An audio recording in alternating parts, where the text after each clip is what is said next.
नाशिकमधील तपोवनातल्या वृक्षतोडीचा मुद्दा गाजत असताना आता तपोवन परिसरातील 300 झाडं तोडण्यात आली।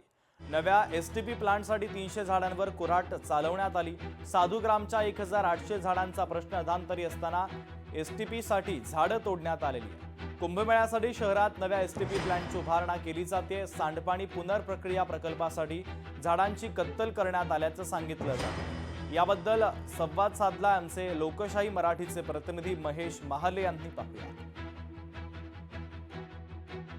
एकीकडे तपोवनातील साधुग्रामसाठी प्रस्तावित वृक्षतोड याचं आंदोलन सुरू असताना दुसरीकडे महापालिका प्रशासनाने एसटीपी प्लांटसाठी या ठिकाणी जर बघितलं असेल तर तपोवनपासून अवघ्या काही मीटर अंतरावर झाडांची कत्तल करण्याचा आरोप करण्यात आलेला आहे। या ठिकाणी जवळपास 300 झाडांची जी कत्तल आहे ती करण्यात आलेली आहे।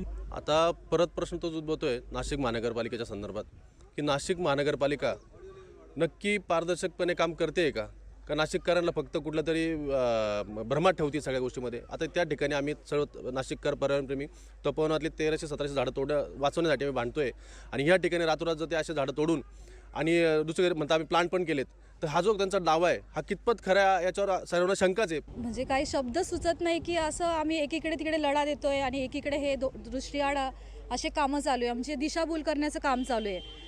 तर म्हणजे असं आहे ना की काही समजतच नाही यांना काय करायचं। आणि मला एक म्हणायचं आहे की हा कोणा एकाचा प्रश्न नाही आहे की संपूर्ण नाशिककर इकडे एकत्र झालं ना तर या गोष्टीला आपण विरोध करू शकतो। काल जेव्हा मला ही बातमी समजली, जवळजवळ हे त्यांचे 3 दिवसापासूनचे सर्व प्लॅनिंग आहे आणि रातोरात त्यांनी झाडं जी आहे ती कट केलेली आहे आणि तुम्ही बघू शकता या ढिगाऱ्याखाली सगळी झाडं दाबली गेलेली आहेत।